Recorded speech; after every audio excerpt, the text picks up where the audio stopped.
자, 오늘은 몇 페이지냐면요. 214페이지입니다. 214페이지 보시면 지상물에 관한 물권 변동이에요. 요거 조금 이제 개념만 잡는데 요런 문제입니다. 우리가 저번 주에 대외적으로 권리자임을 보여주는 방법 우리가 공시 방법이라고 하고, 부동산은 등기, 동사는 점유가 공시 방법이다. 부동산은 등기, 동사는 점유함으로써 자신이 권리자임을 대외적으로 보여주게 된다. 이걸 했잖아요.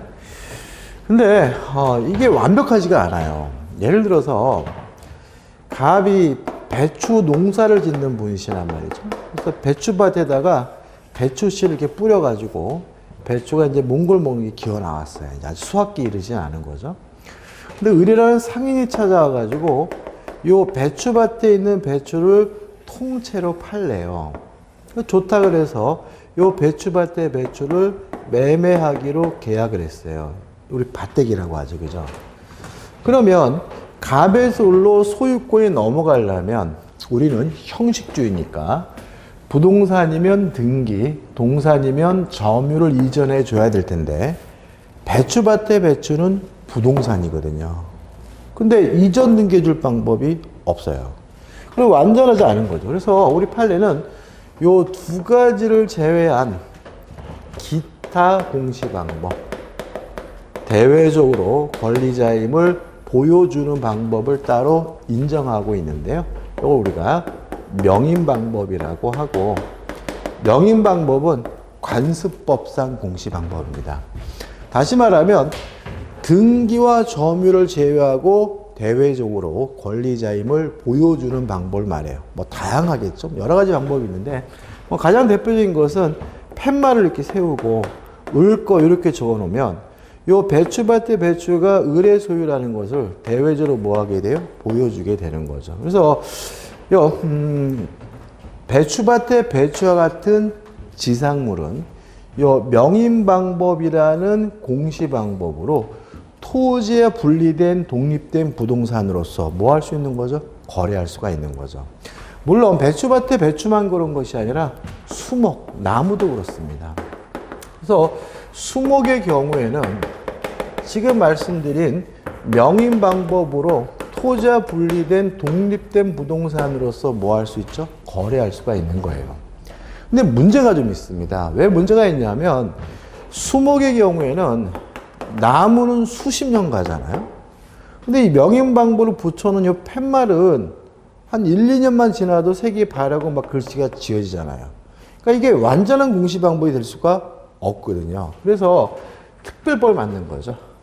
임목에 관한 법률이라는 특별법을 만들어 가지고 요 수목의 경우에는 뭐 할 수 있냐면 등기할 수 있도록 규정을 하고 있습니다. 그러면 결국은 수목의 경우에는 명인 방법을 통해서 소유권을 이전할 수가 있고요. 아니면 임목에 관한 법률에 따라서 임목에 관한 등기를 함으로써 소유권을 이전하는 것이 가능하겠죠. 자, 여기서 시험에 나오는 거는 명인 방법으로는 저당권을 설정할 수는 없다. 왜냐하면 색이 바래고 글씨가 없어진다. 완전한 공시 방법이 될 수는 없으니까. 다만 임무에 관한 법률에 따라서 등기를 했다면 저당권을 설정하는 것도 뭐죠? 가능하다. 이게 가끔 시험에 나와요. 그럼 생각해 보자고요. 명인 방법을 통해서 양도담보를 설정할 수가 있을까요? 없을까요? 최근 판례인데 명인 방법으로 양도담보 설정할 수 있을까요? 자, 우리 저번 주에 뱀장어 했죠, 그죠? 뱀장어. 그래서 그때 이런 말씀드렸던 기억이 나요. 소유권을 이전할 수만 있다면 어떤 물건도 양도담보 설정이 가능하죠. 그러면 명인 방법을 통해서 이 수목을 토지와 분리된 독립된 부동산으로서 소유권을 이전할 수가 있다면 양도담보 설정도 가능하다는 것이 우리 판례 입장이라는 거 하나 추가로 좀 기억해 주시면 돼요. 끝이에요. 교재 보시면은 215페이지에 의 나와 있잖아요. 복잡하게 나와 있는데 그냥 우리 나머지 개념입니다. 등기와 점유를 제외한 공시방법, 등기와 점유를 제외한 대외적 권리자임을 보여주는 방법을 우리가 명인방법이라고 하고, 이번 명인방법 모습에서 어떤 방식이든지 대외적으로 누가 소유자인지를 뭐하고 있으면 돼요? 보여주고 있으면 되고요.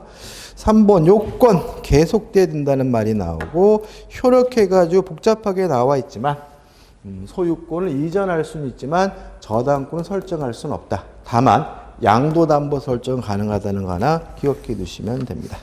끝입니다. 자, 이제 넘겨보시면 이제 뭐가 나오냐면 물권의 소멸이 나와요. 일단 소멸행위 해가지고 1. 목적물이 멸실되면 물권이 소멸될 거다. 2. 소멸시효인데 소멸시효 걸리는 물권은 뭐만요? 용익물권만 소멸시효 걸리죠. 나머지 점유권, 소유권, 담보물권은 소멸시효 걸리지 않는다는 거 말씀을 드렸고요. 4번 물권을 뭐 할 수 있죠? 포기할 수는 있어요. 근데 우리가 생각해 볼 것은 포기했다는 이유로 물권이 소멸되려면 등기를 해야 된다는 거예요.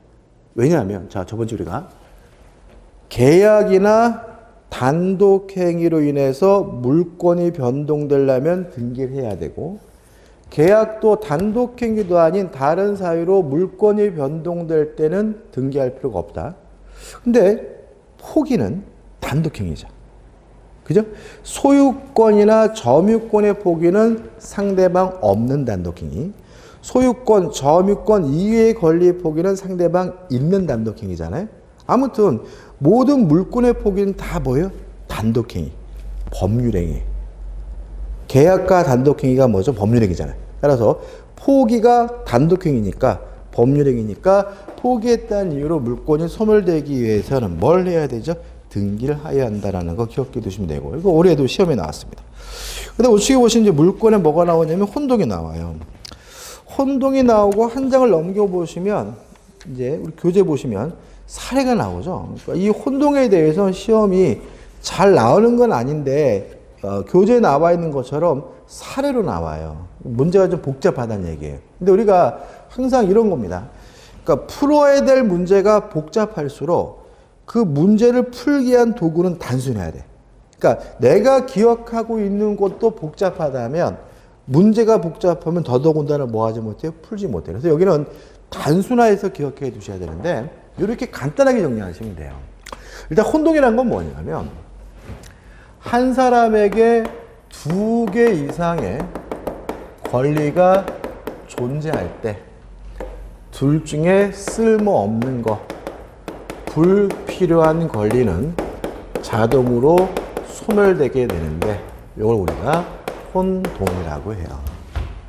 너무 당연한 거거든요. 자, 이 사람이 원래 뭘 가지고 있었냐면 전세권을 가지고 있었어요. 근데 중복해서 뭘 갖게 됐냐면 소유권을 갖게 됐어요. 굳이 이거 계속 가지고 있을 필요는 없겠죠? 따라서 소유권을 취득하는 순간 쓸모없는 전세권은 자동으로 소멸되는데 이걸 우리가 뭐죠? 혼동이라고 해요. 자, 이 사람이 저당권을 가지고 있었거든요. 근데 그 저당 목적물에 관한 뭘 취득했냐면 소유권을 취득했어요. 그러면 소유권만 있으면 되지 굳이 저당권을 가지고 있을 이유는 없으니까 소유권을 취득하는 순간 쓸모없는 저당권은 자동으로 소멸되게 되는데 이걸 우리가 뭐라는 거죠? 혼동이라고 하는 거죠. 여기서 또 이제 우리가 예외도 알 수 있어요. 그럼 역으로 여전히 필요하다면 그때는 2개 이상 권리가 있더라도 뭐 되지 않아요? 소멸되지 않겠죠. 도대체 그 내용이 대부분 이런 겁니다. 그럼 뭐가 있느냐? 첫째, 소멸될 권리가 제3자 권리의 목적으로 되어 있을 때. 자, 예를 들면 쉬워요. 자, 보세요. 자, 갑이라는 사람이 전세권을 가지고 있었고요. 이 전세권에 을 앞으로 뭐가 설정되어 있냐면 저당권이 설정되어 있는 상태예요. 근데 갑이 중복해서 소유권을 갖게 됐다는 이유로 만약에 전세권이 소멸하게 된다면 을이 뭘 보겠습니까? 피해를 보겠죠. 따라서 을을 보호하기 위해서 이때 전세권은 뭐 되지 않냐면 소멸되질 않아요. 다시 말하면 소멸될 권리가 다른 사람에게 제3자 권리의 목적으로 되어 있을 때는 혼동으로 뭐 되지 않습니까? 소멸되지 않습니다. 두 번째, 소멸될 권리보다 후순위 권리가 존재하는 겁니다. 자, 이런 거 한번 생각해 볼게요. 1순위가 갑 앞으로 전세권이 있고요. 2순위가 을 앞으로 저당권이 있어요. 자, 이런 상태에서 만약에 경매가 이루어지게 되면 전세권자가 받고 남는 게 있으면 저당권자가 받잖아요. 그죠?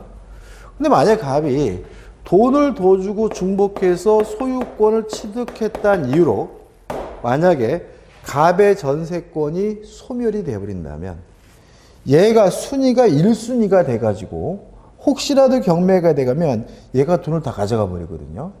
그럼 이 사람은 뭐 보게 돼요? 피해를 보게 되는 거죠. 부당하잖아요.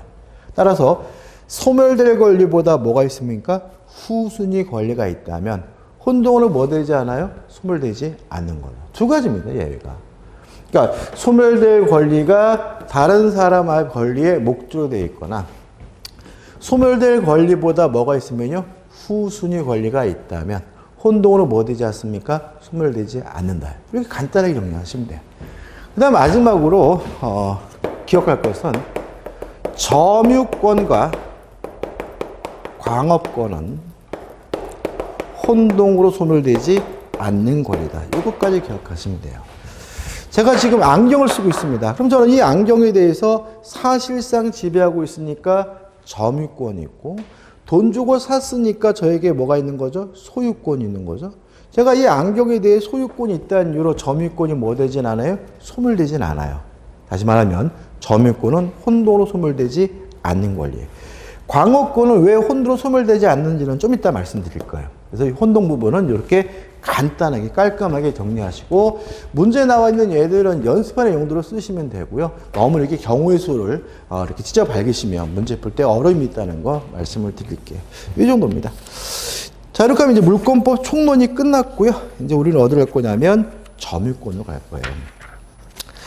자, 227페이지입니다. 자, 우리가 기초 강의이기 때문에 점유권부터 시작해서 저당권까지는 기본 개념만 할 겁니다. 기본 개념만 할 거거든요. 그래야지 우리가 다음 주에 채권법, 계약법도 기초를 할 수가 있거든요. 자, 227페이지 오시면 점유제도의 의, 점유권의 의, 기억나시죠? 훔쳤든 돈 주고 샀든 사실상 지배하고 있으면 당연히 인정되는 권리가 뭐죠? 점유권이다.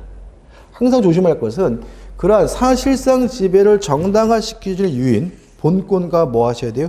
구별하셔야 된다는 거 조심하시고 넘겨보시면 점유제도의 목적에 나와요. 자, 의문이 생깁니다. 아니, 훔친 놈한테도 강도짓을 한 놈한테도 권리를 인정하겠다는 거잖아요. 점유권이라는 권리를. 아니, 훔친 놈한테 뭐하러 권리를 인정해 주느냐 이거예요. 이 문제에 대해서 우리 교재 보시면 228페이지 맨 위에 보시면 본권이 있음에도 불구하고 별도로 점유에 대하여 권리성을 인정하는 이유는 사회의 평화와 질서를 유지하기 위한 것이다. 이런 얘기거든요. 다시 말하면 훔친 놈에게 점유권을 인정해 주는 이유는 그 놈이 이뻐서 인정해 주는 것이 아니라 사회의 평화와 질서를 유지하기 위해서 불가피하게 훔친 놈한테도 강도질한 놈한테도 점유권을 인정한다는 얘기입니다. 무슨 일인지 한번 생각해 볼게요. 갑이라는 사람이 카메라를 가지고 있어요. 근데 을이 갑의 카메라를 훔쳐갔습니다. 절취했어요. 그러면 을에게 뭐가 없습니까? 소유권이 없는 건 명백하잖아요. 그죠? 근데 만약에 을에게 아무런 권리도 없다, 점유권도 없다라고 가정을 해볼게요.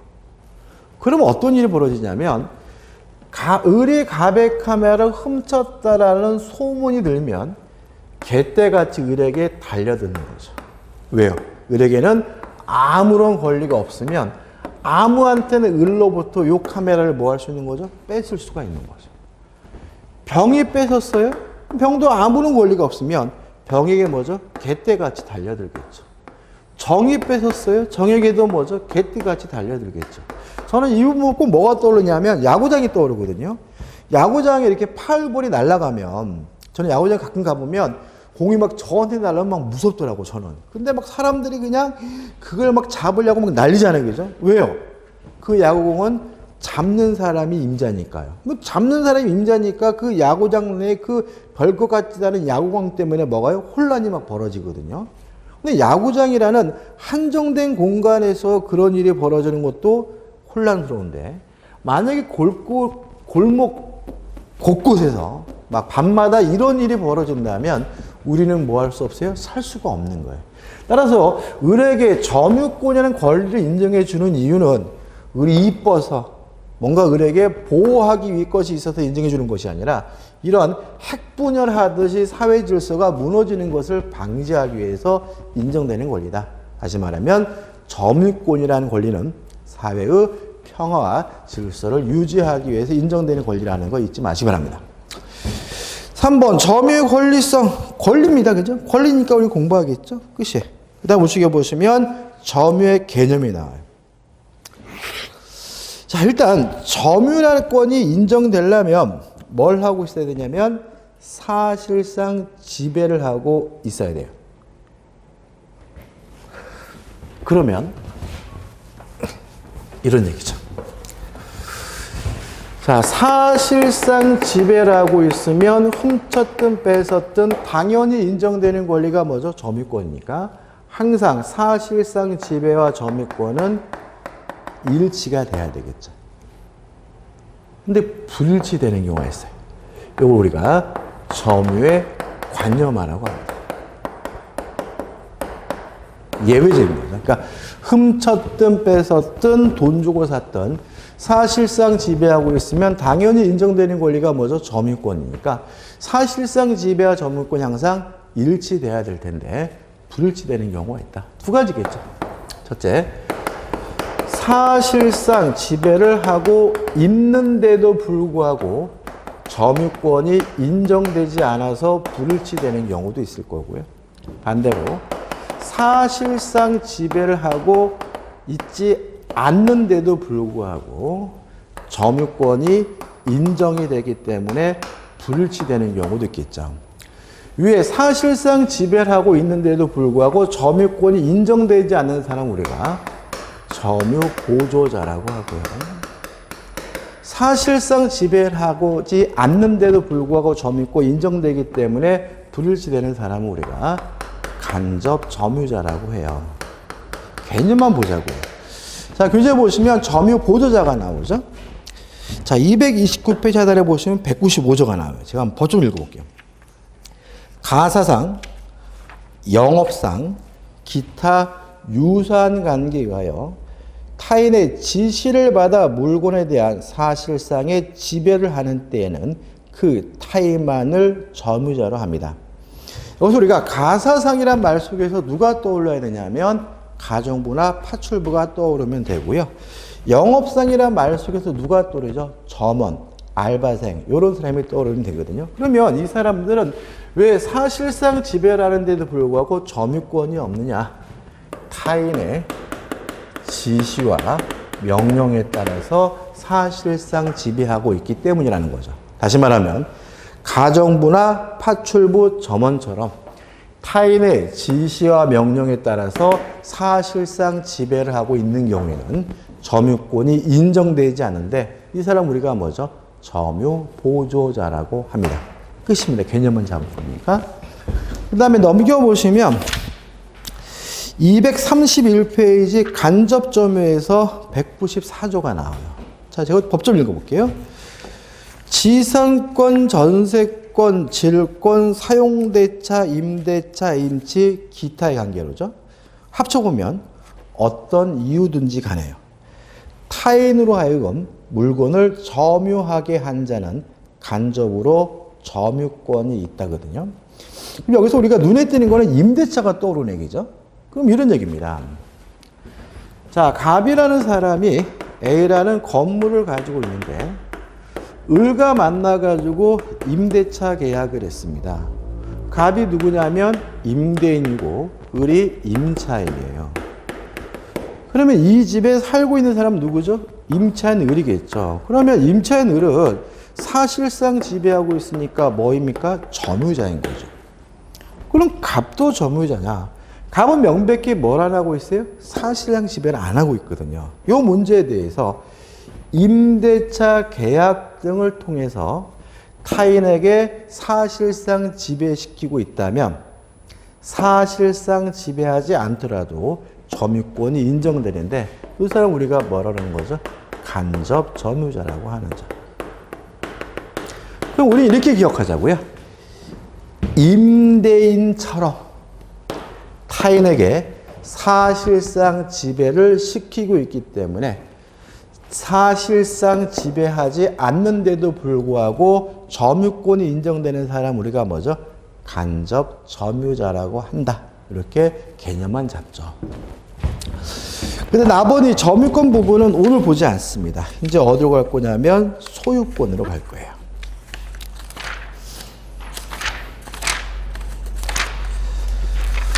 자, 페이지 254페이지입니다. 소유권이 나와요.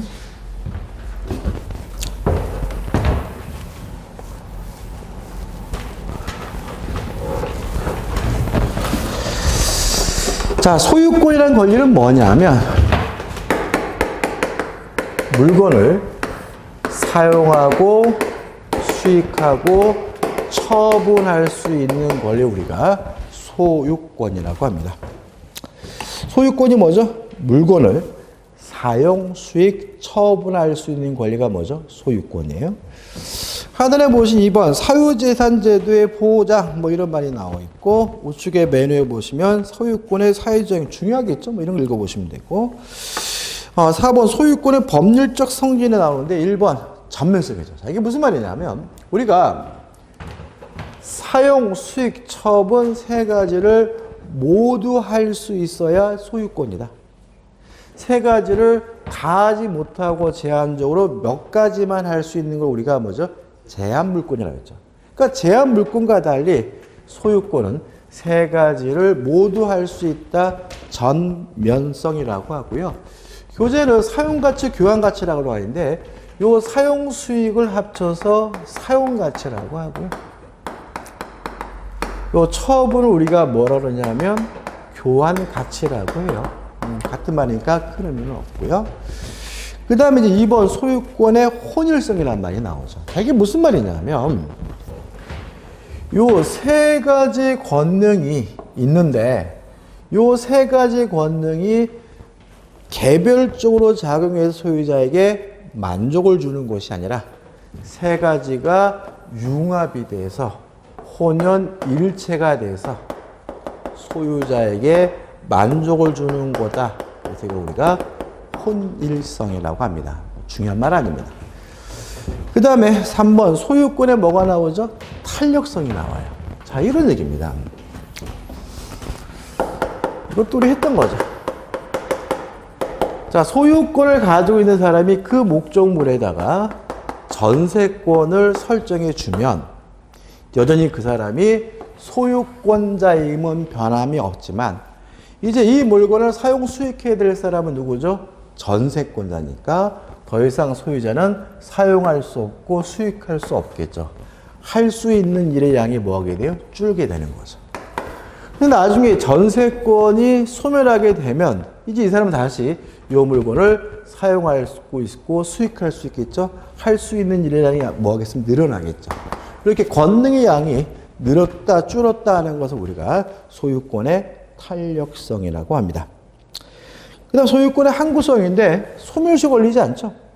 그러니까 우리가 채권은 10년, 용익물권은 20년에 소멸시 걸리는데 소유권은 소멸시 걸리지 않기 때문에 법논리적으로는 100년 지나든 1000년 지나든 소멸하지 않기 때문에 이거 우리가 소유권의 항구성이라고 합니다.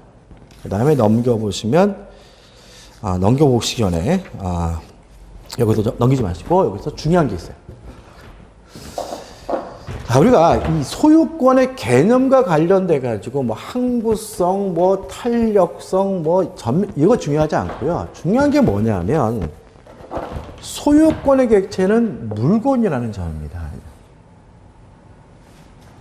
따라서 사람은 소유권의 객체가 될 수는 없어요. 그죠? 이건 동의하시죠?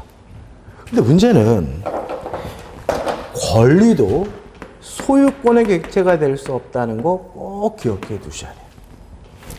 소유권의 객체는 뭐라고요? 물건이에요. 그래서 우리가 보통 이런 표현을 써요. 내가 채권의 소유자야. 이런 말을 쓰거든요. 근데 그거는 법적으로는 정확한 표현은 아니에요. 왜냐하면 채권은 물건이 아니라 뭐예요? 권리이기 때문에 소유권의 객체가 될 수가 없거든요. 내가 채권자야. 이렇게 되는 거예요. 내가 임차권을 소유하고 있어. 이것도 정확한 표현은 아니겠죠. 왜요? 임차권은 물건이 아니라 권리니까. 내가 임차권자 이렇게 되는 거죠. 내가 저당권을 소유하고 있어. 이것도 말이 안 맞는 거예요. 왜요? 저당권은 권리지 뭐가 아니에요? 물건이 아니니까. 따라서 저당권을 소유하고 있다가 아니라 내가 저당권자이어야 해. 이렇게 얘기해야 된다는 거예요. 그러니까 우리가 언어 습관 때문에 이 권리를 소유하고 있다는 표현을 잘 쓰기 때문에 이게 시험에 어쩌다 한번 나오면 다 틀려. 그러니까 소유권의 객체는 뭐라고요? 물건이다. 따라서 기타 담보물권, 용익물권, 채권과 같은 권리는 소유권의 객체가 될 수 없다는 거 항상 조심하셔야 됩니다. 그거 하나만 조심하십니다. 그 다음 넘겨보시면 256페이지에 소유권을 애용해가지고 사용, 수익, 처분 나오고 소유권에 제한해가지고 소유권은 무제한적으로 보장되는 권리가 아니라 공공복리라는 대원칙에 따라서 제한될 수 있는 상대적 권리라는 표현이 나와 있고요. 이건 그냥 원론적으로 제한될 수 있는 권리다 정도만 기억하시면 돼요.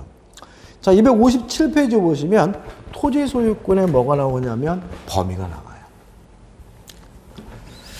자, 이런 얘기입니다. 토지 소유권이 있어요. 그럼 이 토지 소유권이 땅 표면에만 미칠 것인가? 그렇지는 않겠죠.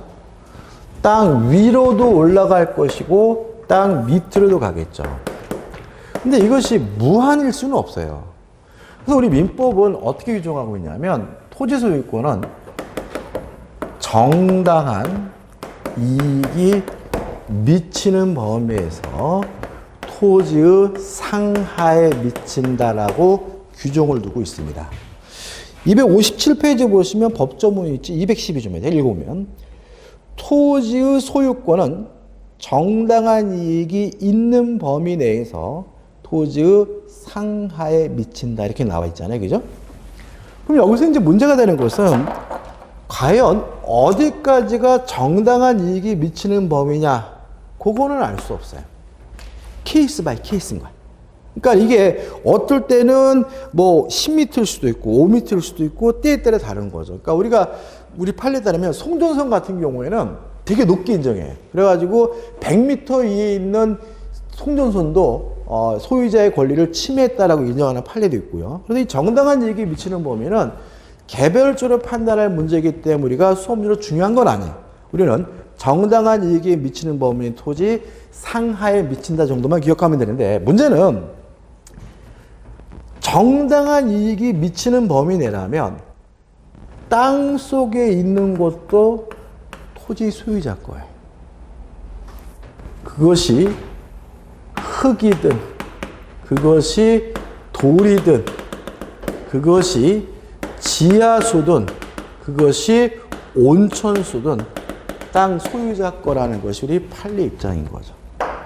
따라서 지하수권 이런 권리는 없는 거예요. 온천권 이런 권리는 없는 거예요. 우리 앞에서도 판례가 나왔죠. 온천권 이런 권리는 없는 거예요. 자, 이런 얘기입니다. 제가요 건물에 관한 소유권이 있습니다. 그러면 그 건물 안에는 안방도 있고 건너방도 있고 화장실도 있는 거잖아요. 안방권 이런 권리는 없는 거예요. 화장실권 이런 권리는 없는 거예요. 왜냐하면 그 안방이다 화장실이다 하는 것들은 건물을 구성하고 있는 뭐인 거죠? 구성 분자인 거니까. 이런 것들도 우리 판례에 따른다면 토지를 구성하고 있는 뭐예요? 구성 분자라는 거예요. 따라서 안방권이 없는 것처럼 지하수권 이런 권리는 없는 거고요. 화장실권이 없는 것처럼 무엇도 없는 거예요? 온천권이라는 권리도 존재할 수 없다는 것이 우리 판례 입장이라는 거 주의하시기 바랍니다. 근데 빠지는 게 있어요. 땅 속에 있는 것 중에서 미책을 광물만한 토지 소유자 거가 아니라 이건 뭐죠? 국가 겁니다. 국유입니다. 따라서 온천수를 채취하려고 하면 땅 주인한테 허락받으면 되는 거예요. 왜? 온천수는 뭐죠? 땅 주인권인 거죠. 광물을 채취하려고 하면 땅 주인한테 허락받는 것으로 안 되고요. 국가로부터 허락 특허를 받아야 돼요. 그게 뭐냐면 광업권인 거예요. 광업권. 자, 그럼 여기서 우리가 뭘 할 수 있냐면 광업권은 혼동되지 않는다는 말을 이해하게 돼요. 자, 왜냐하면 땅 속에 있는 것 중에 광물을 제외한 나머지 것들은 다 누구 거예요? 땅 소유자 거. 광물만은 뭐죠? 광업권의 객체잖아요. 그러면 토지 소유권과 광업권은 객체를 달리하는 거예요. 중복되지 않는 거예요. 그러니까 뭐 되지 않아요? 혼동되지 않는다는 걸 알 수가 있는 거예요. 그래서 우리가 점유권, 광업권은 뭐 되지 않는 권리예요? 혼동되지 않는 권리라는 걸 여기서 알 수가 있는 거죠. 그래서 교재에 보시면 하단에 보시면 뭐 판례 나오는데 큰 의미는 없고요. 넘겨 보시면 지하수 나오고 뭐가 나옵니까? 온천수가 나오는데 온천수든 지하수든 뭐예요? 토지의 일부, 토지의 구성 분자이기 때문에 지하수권, 온천권인 권리는 없다라는 거 주의하시기 바라고. 하단에 5번에 가지고 미책을 뭐가 나오죠? 광물. 미칠 광물은 국가 소유고요. 광업권의 객체고 따라서 광업권과 토지 소유권은 뭐 되지 않아요? 혼동되지 않는다는 것까지 기억하시면 됩니다. 소유권 여기까지 볼 겁니다. 여기 뭐 이제 여기 더 들어가게 되면 이제 기초를 벗어나는 부분이니까 우리가 기본 강의 때 봐야 돼요. 자, 이제 우리는 좀 일시게요. 좀 쉬었다가 어디로 갈 거냐면은 지상권으로 갈 겁니다. 좀 쉬었다가 용익물권으로 가도록 하겠습니다.